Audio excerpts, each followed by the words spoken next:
Gazze'de yaşananı bile yani Müslüman bir ülke olan Mısır'dan anlatamıyorsun. Gidip İsrail'den anlatmak zorunda kalıyorsun. Evet. Çünkü izin vermiyorlar. Yani biz savaşı önce kendimizde kaybetmişiz hikayesi. Bütün hastaneleri bombaladılar ya. Ehli hastanesini vurdular. Herkes kıyamet koptu, ayağa kalktı. Sonra devam ettiler. Onlarca hastane vurdular. Alıştık artık. Hiç kimse bir şey demiyor yani. İsrail hastane vurması, İsrail'in ev vurması kadar, sivil bir ev vurması kadar, İsrail'in Kassam'a ait bir karargaha vurması kadar normal bir hale geldi.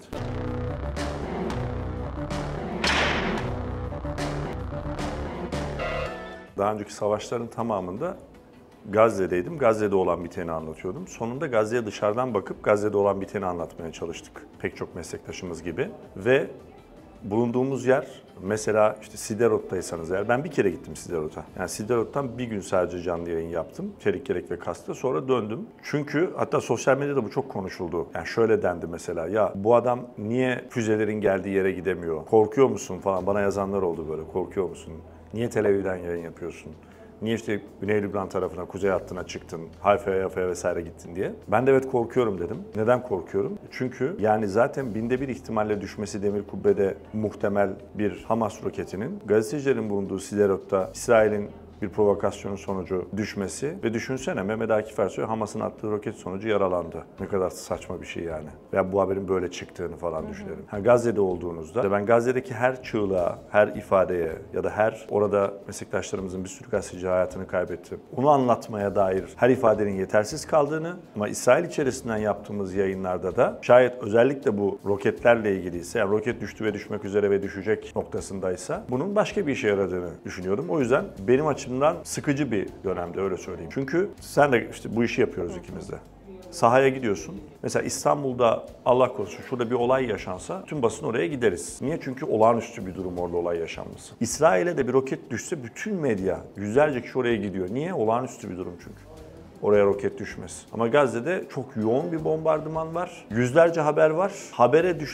Bir habere düşen bir gazeteci bile yok. Yani 100 habere düşen bir gazeteci var. Dolayısıyla bu bizim ana parçayı, mesleki açıdan da ana parçayı eksik bırakmak zorunda kaldığımız var. Tercih ettiğimiz değil. İsrail'in bizi mecbur ettiği bir durumdu. Muhtemelen Gazze'ye gitmeye çalışmışsındır. Ben de Gazze'ye gitmeye çalıştım. Pek çok meslektaşım da orada Siderot'ta yayın yapan meslektaşım da Gazze'ye gitmeye çalıştı.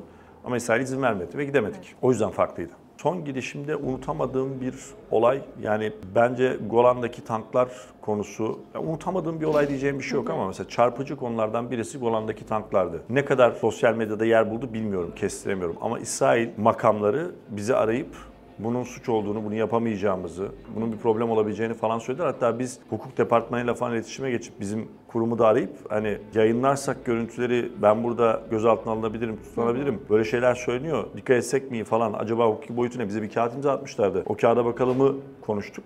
Böyle bir şey yaşanmadı ama İsrail askerleri gelip bunun yapılamayacağını, yayınlanamayacağını, bölgenin askeri bölge olduğunu, oraya giremeyeceğimizi söylediler. Şu bence çok çarpıcıydı. Mesela siz burada yukarıdaki kuzey bölgesindeki 4 kilometrelik hattın, köylerin boşaltıldığını ve askeri bölge ilan edildiğini anlatırken biz oraya gittik. Golan'da İsrail'e doğru yöneltilmiş namluları, tankların, onlarca, yüzlerce tankın tamamının hurda olduğunu gördük. Sıfır noktasında çekim yaptı. Orada giderken biz de bilmiyorduk. Askeri kontrol noktalarından selam verip geçtik mesela. İsrail askerleri var. Oralara giriş yasak, sivillerin girmesi yasak. Biz selam verdik, geçtik. Bize kimsin, niye giriyorsun demedi kimse. Girdik, çekim yaptık. Sonra gelip bizi çıkarttılar oradan. Lübnan sınır hattına gittik. Mayınlı bölgelere girdik. Bunların hepsini de çektik bu arada biz. Yani yolu kapatmışlar. Mesela toprak dökmüşler yola. Oraya kadar gidiyorsun. Gerisini geçemiyorsun. Benim Düzce bir arkadaşım var orada yaşayan, sınır hattında. Mayınlı bölge. Ben de tek olsaydım giremezdim. Gittim, kapalı böyle mayınlı bölge yazıyor. Giriş tehlikeli falan tabela var. Dedim gitmeyelim dedim yani. Dedik ya biz burada çok top oynadık, gel dedi. Hiçbir şey yok burada dedi. Bizi soktu oraya. O sokmasa ben de girmezdim. O sokunca girdik. Hatta birkaç yerde şeydi, burada taşa basarak yürü falan dedi. Ya dedim ciddi misin bak hani başımıza iş almayalım. Çelik gerek ve kask giymeyi bile unutmuşuz. Sonra oralara gittik. Çekimler yaptık. Lübnan sınırında o dedi ki bana ben buraya giremem. Yani yakalanırsam sorun olur. Ben oraya kameraman arkadaşımla birlikte gittim. Emre ile birlikte girdim. Şimdi ilerliyoruz. Dedim ki emin misin bak gireceğiz biz buraya ama ya dedi gir dedi bir şey olmaz dedi. Ben girdim, arabayla gidiyoruz. Bir kimse yok yani. Bir Allah kulu yok. Tek bir araba yok. Yolda tamamen boşaltılmış. Sağ tarafımız Lübnan, Hizbullah. Sol tarafımız İsrail. Biz tam ortada gidiyoruz tampon bölgede. Ve mayınlı arazi iki tarafta yazıyor tabelalarda falan böyle. Gittik, gezdik, dolaştık, geldik. Neler yapılmış baktık. Köyler gerçekten boşaltılmış, bunlara baktık. Ve bir kez daha şunu gördük. Yani sosyal medyada gördüğümüz, haberlerde anlatıldığı gibi değil saha. 7 Ekim anlamak için bile belki ta oralara gitmek de gerekiyor olabilir ama yani haberlerde bakıp gittiğimiz yerde bizi asla giremeyeceğimiz bir askeri bölge, tankların ve İsrail ordusunun yoğun güvenlik önlemleri aldığı falan bir yer olduğunu düşünüyorduk giderken. Karşılaştığımız manzara bambaşka bir manzaraydı. Şaşırtıcı mıydı? Çok değildi. Dönüşte Hayfa'da bir Müslüman mahallesine uğradık. Ezan okunuyordu. Camide Müslümanlar namaz kılmışlar. Çünkü Filistinli Araplar, 48 Arapları dediğimiz Araplar. Babalarını bekleyen çocuklar vardı. Elektrikli bir motosikletle gelmişler oraya. Elektrikli bisikletle işte neyse. Arkasına da İsrail bayrağı asmışlar. Filistinli çocuklar. Arap ve Müslüman çocuklar. Onları çektik. Gittim sohbet ettim babalarıyla ve çocuklarıyla. Dedim ki çocuklara mesela babalarıyla da benzer şeyler konuştuk. Savaş var Gazze'de biliyor musunuz dedim. Biliyoruz. Onlar İsrail'e saldırdılar ve şu anda bunun bedelini ödüyorlar. Ödeyecekler. Peki korkmuyor musunuz? Hani savaşın büyümesinden, yansımasından. Hayır, korkmuyoruz. İsrail güçlü bir ülke ve bizi koruyacaktır. Böyle mi düşünüyorsunuz? Siz Müslüman mısınız? Müslümanız. Filistinliyiz. Allah İsrail'i korusun. Röportajın özetini söylüyorum. Wow dedim ya. Dün bir okula gittim. Röportaj vermeye, lise öğrencileri. Onlara sadece şunu söyledim, boykot dahil pek çok meseleyle ilgili. Ben oğlumu bir okula gönderiyorum. Oğlumu okula gönderme sebebim dedim bu. Şu yani, çocuklarınızı alıp bambaşka bir hale getirebilirlermiş. İnanılmazdı benim için mesela. İsrail'le karşılaştığım o manzara. Biliyordum ama bu düzeyde cümleler gerçekten inanamazsın. Çarpıcı ve çok güçlü ve inanarak söyledikleri ve slogan attıkları İsrail bayrağı dalgalandırdıkları. İşgal edilmiş topraklardaki Filistinliler İsrail nüfuzu altına girmiş o anda. Çocuklarını almışlar ve onlardan bunu ortaya çıkartabilmiş. Zaten en temel mesele bu. Yani boykotla ilgili şey demiştim, bir mum dikme hadisesi. Yani Vietnam Savaşı'nda Amerika'da Beyaz Sarayı'nın önüne bir aktivist her gün mum dikiyor gidip oraya. Babam bana bunu mesaj attı. Ben boykotla ilgili tartıştım bir gün babamla. Her gün gidiyor mum dikiyor. Bir tane gazeteci geliyor ona diyor ki ben diyorum ki boykot ne işe yarıyor falan diyor. Babam da bana şöyle göndermiş. O gazeteci sensin işte. Gazeteci geliyor diyor ki ya sen buraya bu mumu dikiyorsun ama yani bunun hiçbir şey değiştirmeyeceğini, onların fikrini değiştirmeyeceğini bilmiyor musun yani? Geliyorsun her gün buraya boşu boşuna gidip mum dikiyorsun. Adam da cevap veriyor. Ben buraya mum dikmemin onları ve olanları değiştirmeyeceğini biliyorum. Onlar beni değiştirmesinler diye ben buraya gelip mumu dikiyorum.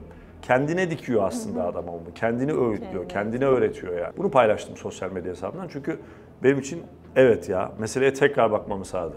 Ben şunu dedim. Yani benim dikili bir mumum var. Yani Gazze'de çok arkadaşım var. Bu hikayeyle büyüdüm. Meselenin içindeyim. Çocuğumu tünellerden Gazze'ye soktum. Onun da dikili bir mumu olsun diye öğrensin ve bilsin ve unutmasın. Ve yani bir şekilde o fikriyatını değiştirecek, sabote edecek şeylerle karşılaştığında, algı operasyonlarıyla karşılaştığında ne yaşandığını bilsin. O kitabı sadece şunun için yazdım ben. Hiç satsın diye ve okunsun diye yazmadım. Gazze diye bir yer kalmayacaksa bir gün, burada ne yaşandığını sokak sokak görün ve bilin diye yazıyorum. Bir hatıra kitabı. 100 yıl sonra Gazze diye bir yer kalmayacaksa. Eğer çünkü biz hep her sene bir mevzi kaybetmişiz bu konuda. Gazze'li çocuklar ne yaşamışlar? Yani cesetler nerelerde saklanmış? Aynıları bugün yaşandı. Dolayısıyla bu Hayfa'da karşılaştığım manzara vay be dedirtmişti bana. Mesela orada herkes işte dün gazetecileri tehdit ettiler. Daha önce gazeteciler benzer şeyler yaşadılar. Şimdi haber yaptığınız için İsrail çok bu konularda stratejik akla sahip bir ülke. İyi polisi ve kötü polisi var. Yani birileri sizi tahkir ederken, size çok sert davranırken ve siz evet İsrail bu dediğiniz bir yerde başka bir İsrail güvenlik görevlisi gelir veya rütbelisi gelir. Ya kusura bakmayınız arkadaşlarımız çok gerginler. Bu size karşı yaklaşımları doğru değil. Biz ilgileneceğiz falan derler. Ve siz eğer tecrübeli değilseniz sahada şöyle düşünebilirsiniz. Ne kadar zarifler. Yani bu adamdan hayır. O da bilinçli yapılan bir hareket. Oradaki süreç içerisinde bu da sen gazetecisin. Bunu böyle anlatacaksın. Bunu böyle anlatma diye yaptıkları bir iş. Dolayısıyla gazetecisin, basın kartı aldın. Doğrudan senin yani çok sofistikedir İsrail'in operasyonları. Savaşırken de sofistikedir. Medya algısını yönetirken de öyle. Bak Gazze Şifa Hastanesi'nin altında tüneller var dediler değil mi? Mesela karargah var dediler. Hamas dedi ki gelsin BM'ye baksın yok. Bizim bildiğimiz bir tünel yok. Biz bir tünel yapmadık. Karargah olarak da kullanmıyoruz. Gönderin uluslararası yetkilileri baksınlar dediler. Netanyahu kendi Twitter hesabında bunu paylaştı ve Ehud Barak Christian Amanpour'a bir röportaj verdi. Gördün mü bilmiyorum. O röportajında diyor ki İsrail eski başbakanı. Biz Gazze'yi yönettiğimiz dönemde Şifa Hastanesi'nin altına sığınak ve karargah yapmış. Yani kendilerinden biliyorlarmış aslında adamlar işi. Ama bütün dünyaya bunu sanki Hamas oraya tünel kazmış gibi anlattılar. Hala kazıyor. Meğer hastanenin altına İsrail sığınak karargah askeri merkez falan yapmış. Demek ki İsrail kendi bu işleri yapıyor ki dünyaya da bunları böyle onlar yapıyormuş gibi anlatıyor. Ehud Barak söyledi. İsrail Başbakanı Christian Amanpour. Ben bugün ana haberde koyacağım, onu göstereceğim. Şimdi bu küresel düzeyde de, yani evet, bütün hepsini selamlıyorum. Batı toplumlarında, Amerika Birleşik Devletleri'nde sağ olsunlar, var olsunlar. Bak, Türkiye'de gösteri yapmak kolay bir şey değil. Niye? İktidarın durduğu yer belli. Çıkıyoruz ve Filistin'e destek gösterisi yapıyoruz. Bu da kıymetli ama tek başına çok büyük bir şey ifade etmez. Ama Batı toplumları içerisinde İşte ya siz antisemitisiniz bilmem ne falan filanın çok anlatıldığı yerlerde halkların çıkıp sokağa, hayır arkadaşım siz şu anda Gazze'de katliam yapıyorsunuz ve bunun diğer konularla bir ilgisi yok diyebilmesi, işini kaybetme pahasına bazı önemli sanatçıları ve modellerin bilmem kimin, yani kim çıkıp bir şey diyebiliyorsa işini kaybetme pahasına, yani onlara giden mesajlar ve mailler üzerinden buna rağmen çıkıp da bir dakika ya burada insanlık onuru çiğneniyor. Burada bir halk dini, dili, mezhebi, meşrebi ne olursa olsun acımasızca katlediliyor. Binlerce çocuk öldürüldü demeleri çok kıymetli bir şey. Ve mutlaka sürecin içerisinde bir tesiri olacak. Yani bütün bir medyayı yönetme arzusu kudretine rağmen İsrail dünya halklarının, dünyanın bütün vicdanlı halklarının tepkisini karşısına almış oldu. Ve başaramadı, beceremedi. Yani istediğini o anlamda beceremedi. Ne yapmaya çalışsa çalışsın. Herkes durdu ve dedi ki yok dedi ya. Yani hatta ilk günlerde hak verenler bile bir dakika dedi ya, siz burada yaptığınız iş değil dedi yani. Hep 7 Ekim'i anlatıyorlar. Bilmiyorum bundan bahsedecek misiniz ama ben gittiğim her yerde söyledim, anlatmaya çalıştım. Bu meseleyi tarih 7 Ekim diye başlatırsanız abuk sabuk bir manipülasyonun içine düşersiniz. Saçma sapan bir sonuca ulaşırsınız. Bu mesele onlarca yıl öncesine dayanan bir mesele. İnsanın toprakla bir bağı var. Toprakla bağını koparttığınız insanları, dedelerinin, babalarının, çocuklarının, torunlarının meselesi haline gelmiş bir mesele. Ve her geçen gün daha da örselediğiniz, kolunu kırdığınız, öldürdüğünüz, cesetlerini parçaladığınız, evlerine beton döktüğünüz, yıktığınız, yağmaladığınız, bütün haklarından mahrum ettiğiniz, banka hesaplarındaki paraları dondurup çaldığınız, iş yerlerini kapattığınız, vergi cezaları getirip oradan çıkmak zorunda bıraktığınız, yıkılmak üzere evlerine çivi bile çaktırmadığınız ama yanındaki Yahudi bir yerleşimcinin oraya bina dikmesine izin verdiğiniz tek tek bütün Filistin kentlerinin çocuklarının meselesi bu. Ve nesilden nesile geçmiş bir mesele. Yani siz çok sağlıksız koşullar içerisinde her gün baskılayarak, zulmederek ve öldürerek ve kol kırarak bir şey inşa ettiniz karşına. Sokaklar sessizdi. Mesela Kudüs, bak şeylerimizden birisi şu. Kudüs'e gidiyoruz. Herkes Kudüs'te ne olacak diye bekliyor. Kudüs'te bir şey olmayacak. Kudüs'te bir şey olması mümkün değil.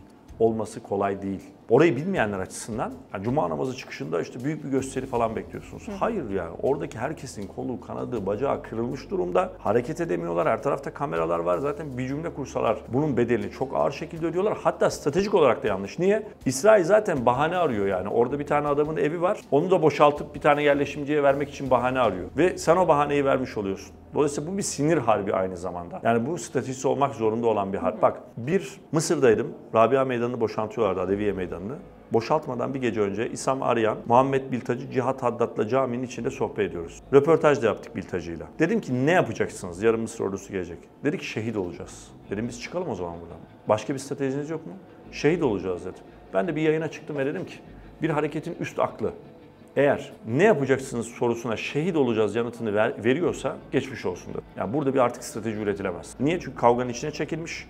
Üst aklı boğmuş duygusunun içerisinde. Bir çıkış kapısı yok onun için. Ve tamam yani belki nesilden nesile eser bırakabilirsin ama burada bizi krizlerin içerisinde boğuyorlar. Filistin halkının özellikle, yani oradakiler için de söylüyorum bunu. Yani sokağa çıkmak, bağırmak en zayıf yapabileceğimiz şeylerden birisi. Elimizle düzeltemediğimizde, dilimizle düzeltemediğimizde kalbimizden buğz ederek yaptığımız bir. Biz burada yapabiliyoruz onu. Çünkü bizim için kolay. Batı'da biraz daha zor yapabiliyorlar ve yapıyorlar. Filistin'de yaptıkları zaman stratejik olarak da problemli bir durum. Adamların evleri işgal edilebilir, banka hesapları dondurulabilir, daha da refüze edilebilirler. Çünkü güç merkezi İsrail hala. O yüzden sokaklar Kudüs açısından böyleydi. Batı Şeria sokakları nasıldı? Orada da problemimiz var. Nasıl bir problemimiz var? O da artık, bu arada yani Filistin meselesini takip eden çok psikolojik olarak çok zor bir mesele yani. Orada bence orada yaşayıp normal psikolojiye sahip olmak falan çok mümkün değil. O yüzden de normal insanlardan beklediğiniz şeyleri beklememelisiniz. Gazze'den de, Batı Şeria'dan da, Kudüs'ten de. Biz buradan, ben Halit Meşal'le ilk röportaja gittiğimde Katar'a bu olayın hemen akabinde dedim ki bu dedim bir Yani bu saldırı, sivillerin öldürüldüğü bir saldırı ve bütün dünyada şimdi terör saldırısı olarak konuşuluyor. Bu eylem Hamas'a, direnişe, Filistin direnişine zarar vermedi mi gibi bir soru sordum. Ya Mehmet Akif dedi ya bu kadar Gazze'ye gittin geldin dedi. Buralara gidip geliyorsun. Bir sürü Filistinli arkadaşın var. Meseleyi biliyorsun. İstanbul'da oturduğun yerden takım elbisenle konforlu bir alandan yorumlamaya mı başladın sen bu konuyu dedi. Durdum baktım. Anlatayım baştan sona sana ne yaşadığımızı. Ve bu noktaya nasıl geldiğimizi dedi. Sohbet ediyoruz. Röportajdan önce konuştuk. Böyle biraz sohbet ettik. Evet. Yani bizim için oturduğumuz yerde, şimdi Twitter'da var böyle tipler. Yani çok böyle Hamas şunu yapmıştır, bunlar bunu yapmıştır. Hatta bir takım mukayeseler falan yapıyorlar. Ahmakça mukayeseler yapıyorlar. Ya arkadaşım yani bir dakika.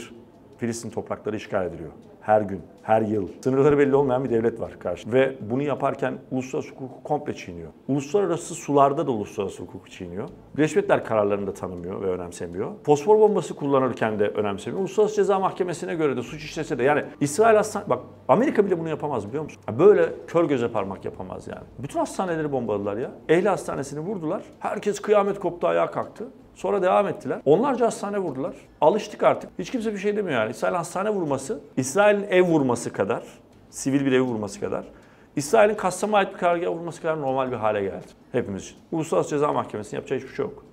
Uluslararası hukuk tanımıyor. Birleşmiş Milletler kararlarını tanımıyor. Fosfor bombası kullanacağım diyor. Daha önceki savaşlarda kullandığını itiraf etti. Yine kullandı, yine itiraf edecek. Cezası var mı? Yok. Sünger bombası atacağım? Yok. Kimyasal silah kullandım bilmiyorum. Ama kullansa İsrail'e bir Allah'ın kulu da gidip ya Guterres'i almadılar işte içeriye. Bu kadar. Böyle şımarıkça büyütülmüş bir Orta Doğu'da Amerika'nın çocuğu yani. Bir hareket olduğunu düşündüm. Hatta Büyükelçiliğimize, sel makamlarına, güvenlik güçlerine de bildirdim. Onlar da rahatsız oldular. Oteli değiştirmemizi istediler. Dediler ki bulduğunuz oteli değiştirin. Yani bir problem yaşamamak adına. Yayın yapıyoruz. Türkçe konuşuyoruz. Tuhaf bir şekilde önce bir kadın, sonra bir adam. Türkçe bilmiyor ama ne yaptığımızı, ne söylediğimizi anlıyor gibi. Bize saldırdı. Müdahale etti. Sonra adam müdahale etti. İşte küfürler, hakaretler falan. Kameramızı engellemeye çalıştı. Yapmaya çalıştığı şey orada kalabalığı toplamak yani. Çok bağırarak ve başkalarının da. O yüzden ben provokatif bir şey olabilir diye düşünüp yayını bir süre sonra sonlandırıp otele geçtim. İşte başkalarının da bunlar işte İsrail aleyhine, bunlar terörü destekliyorlar, bunlar şunu yapıyor, bunu yapıyor. Böyle cümleler kurarak milleti etrafımıza toplamaya çalıştılar. Yani gerildiğimiz anlardan birisiydi ama şunu söyleyebilirim. Yani bu roket saldırılarında falan da böyledir. Baktığımda işte herkesin yere yattığı, sirenlerin çaldığı vesaire. Orada İsrail'in yaptığı iyi şeylerden birisi, akıllıca şeylerden birisi, bütün dünya medyasını İsrail'e toplayıp orada bizi küçük şeylerle oyalamasıydı. Bunlarla oyalamasıydı yani. Yani tabii ki gazeteci arkadaşlarımız yanlarına roket düştüğünde ona haber yapacaklar. Ben de olsam ben de yapacağım. Çok normal bir şey bu yani. Tabii ki Tel Aviv'de sirenler çaldığında bu bir haber ve biz yayındayken sirenler çalıyor ve bunu anlatacağız. Tabii ki yani. Durduğumuz yerde problem var. Yani buradaki strateji belki Batı Şeria'da olmak. Sadece Batı Şeria'da olmak. Filistin topraklarından haber vermek. Sokak sokak. Belki Mısır'ı biraz bastırıp Refah'ta olmak. Yardımları ve orada yaşananları, Gazze'de yaşananları Refah'tan almak. Ama şöyle düşün Gülsüm.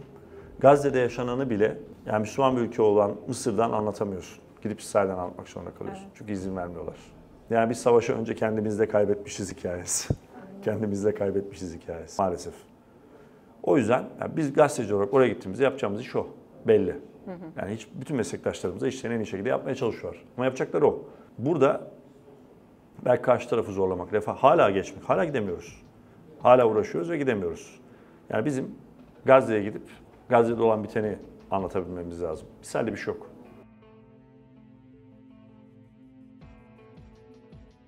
Bu arada yani Filistin meselesini takip eden çok psikolojik olarak çok zor bir mesele yani. Orada bence orada yaşayıp normal psikolojiye sahip olmak falan çok mümkün değil.